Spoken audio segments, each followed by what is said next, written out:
এই পর্যায়ে হচ্ছে আমরা দেখব essential component of bacterial sell and non essential component of bacterial sell. Essential বলতে আমরা কি বুঝি, যেই সেল উপাদানগুলো হচ্ছে একটা ব্যাকটেরিয়ার জন্য প্রয়োজন, আর নন এসেনশিয়াল মানে হচ্ছে যেগুলো হচ্ছে তার খুব একটা কাজে লাগে না বাট অপ্রয়োজনীয় নয়। তো প্রথমত হচ্ছে আমরা এসেনশিয়াল কম্পোনেন্টগুলো দেখে নিই। এসেনশিয়াল কম্পোনেন্টের মধ্যে হচ্ছে আমার প্রথমে cell wall, cytoplasmic membrane, ribosome, nucleoid আর মেসোজোম। এখন হচ্ছে এই যে উপাদানগুলো আছে সেগুলো সে কি কাজে ব্যবহার করে বা তাকে এগুলো কিভাবে রক্ষা করে সে সম্পর্কে আমরা জানবো, অর্থাৎ আমরা এখন ফাংশন সম্পর্কে জানবো।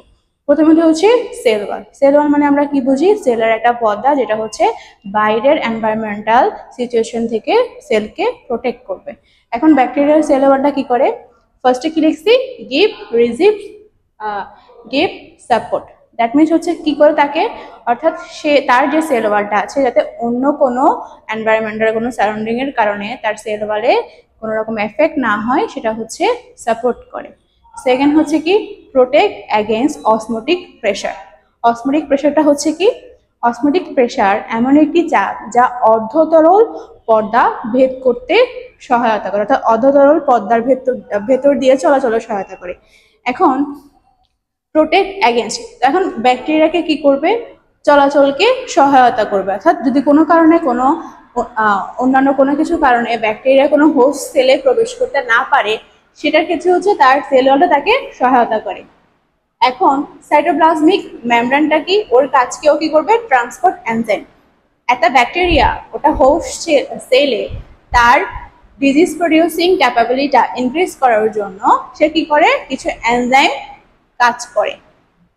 থার্ড হচ্ছে রাইবোজোম, প্রোটিন সিনথেসিস, অর্থাৎ প্রোটিন সংশ্লেষণের জন্য সেল ওয়ালের প্রোটিন সংশ্লেষণের জন্য হচ্ছে ব্যাকটেরিয়ার রাইবোজোমটা সহায়তা করে।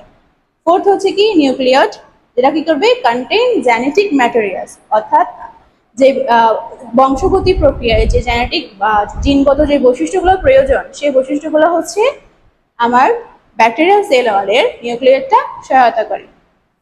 Last mesosome. মেসোজোম কি করবে, সেল ডিভিশন, যেটাকে আমরা বলি কোষ বিভাজন। একটা ব্যাকটেরিয়াল কোষ বিভাজনের জন্য তার এসেনশিয়াল উপাদান হচ্ছে মেসোজোম, যেটা হচ্ছে তার কোষ বিভাজনে সহায়তা করবে। এখন হচ্ছে আমরা এতক্ষণ জানলাম এসেনশিয়াল কম্পোনেন্ট সম্পর্কে, এখন হচ্ছে আমরা জানবো ব্যাকটেরিয়াল সেল ওয়ালের নন এসেনশিয়াল কম্পোনেন্ট কি কি রয়েছে। প্রথমে হচ্ছে capsule, second fimbriae, third flagellum, fourth plasmid. এখন হচ্ছে আমরা দেখব এই যে তার নন এসেনশিয়াল কম্পোনেন্টগুলো রয়েছে সেগুলোর ফাংশন কি। প্রথমত হচ্ছে ক্যাপসুল। ক্যাপসুল কি করবে, প্রোটেক্ট অ্যাগেন্স্ট ফ্যাগোসাইটোসিস। ফ্যাগোসাইটোসিস প্রক্রিয়া কি, ফ্যাগোসাইটোসিস প্রথমে যদি আমরা দেখি এখানে হচ্ছে ফ্যাগোস, অর্থাৎ ফ্যাগোসাইটের কাজ কি, ফ্যাগোসাইট কি করে, ব্যাকটেরিয়ালের যে বড় বড় কোষ বা অমৃত যে কোষগুলো আছে ওগুলোকে কি করে, ধ্বংস করে দেয়। এখন যদি একটা ব্যাকটেরিয়া কোনো হোস্ট সেলে প্রবেশ করার পর ফ্যাগোসাইটোসিসের কারণে সে ধ্বংস হয়ে যায়, সেক্ষেত্রে সেটার কি করতে পারে না, ডিজিজ প্রডিউসিং ক্যাপাবিলিটি ইনক্রিজ করতে পারে না।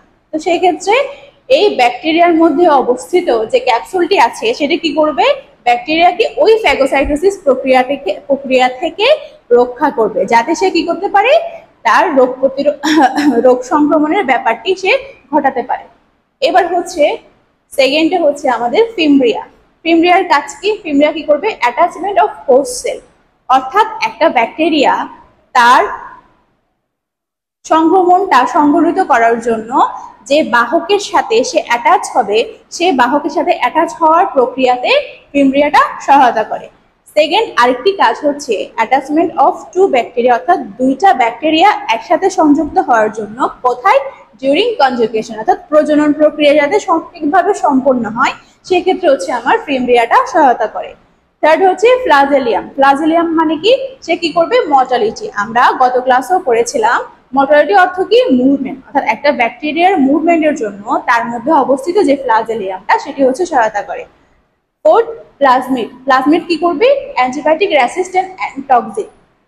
অ্যান্টিবায়োটিক রেসিস্ট্যান্ট কি, অর্থাৎ যখন কোনো বডিতে আমরা অ্যান্টিবায়োটিক দিই সেক্ষেত্রে সেই অ্যান্টিবায়োটিকের কাজ কি, সে কি করে, সেই অ্যান্টিজেনের প্রতিরোধে কাজ করে, অর্থাৎ যাতে রোগটা সংক্রমিত না হয় এবং প্রতিরোধ ব্যবস্থা গ্রহণ করা যায়। কিন্তু যখন অ্যান্টিবায়োটিক রেসিস্ট্যান্ট অর্থাৎ যখন plasmid bacterial cell wall bacteria যখন নন এসেনশিয়াল কম্পোনেন্ট হিসেবে প্লাজমিড থাকবে, তখন সে কি করবে, একটা বডিতে প্রবেশ করার পর সে অ্যান্টিবায়োটিকের যে প্রতিরোধ ক্ষমতা সেটাকে কি করবে, সে নষ্ট করে ফেলবে, যেটাকে আমরা বলছি অ্যান্টিবায়োটিক রেসিস্ট্যান্ট। অ্যান্ড টক্সিন মানে কি, টক্সিন হচ্ছে একটা বিষাক্ত পদার্থ যেটি হচ্ছে বিভিন্ন রকম রোগ সংক্রমিত হওয়ার জন্য বা রোগ ঘটানোর জন্য দায়ী। তো এই সবগুলো হচ্ছে আমাদের নন এসেনশিয়াল কম্পোনেন্ট। এখন আমরা যদি আবার একটু রিভিউ করি, সেক্ষেত্রে আমরা কি দেখবো, এসেনশিয়ালের মধ্যে কি কি আছে, cell wall, cytoplasmic membrane, ribosome, nucleoid and mesosome. আর নন এসেনশিয়ালের মধ্যে কি হচ্ছে, ক্যাপসুল, ফিমব্রিয়া, ফ্লাজেলিয়াম, প্লাজমিড। আপনারা হচ্ছে এগুলোতে দেখে নেবেন খুব ভালো ভালো, এগুলো হচ্ছে আমাদের গত বছরের পরীক্ষাতে এসেছে। তাছাড়া আরেকটি বিষয় হচ্ছে এখানে ড্রয়েন লেভেল আছে ব্যাকটেরিয়াল সেল ওয়ালের, এটিও দেখে নেবেন। এবং আমরা প্রিভিয়াস ক্লাসেও বলেছিলাম যে এসেনশিয়াল কম্পোনেন্ট অফ ব্যাকটেরিয়া, এটি হচ্ছে আমাদের এমসিকিউ আকারে এসেছে, সেই ক্লাসটাও আপনারা একটু রিভিউ করে নেবেন। আর যদি কোনো রকম কোয়েরি থাকে আমাদেরকে হচ্ছে লিখিতভাবে জানাবেন। ধন্যবাদ সবাইকে, আসসালামু আলাইকুম।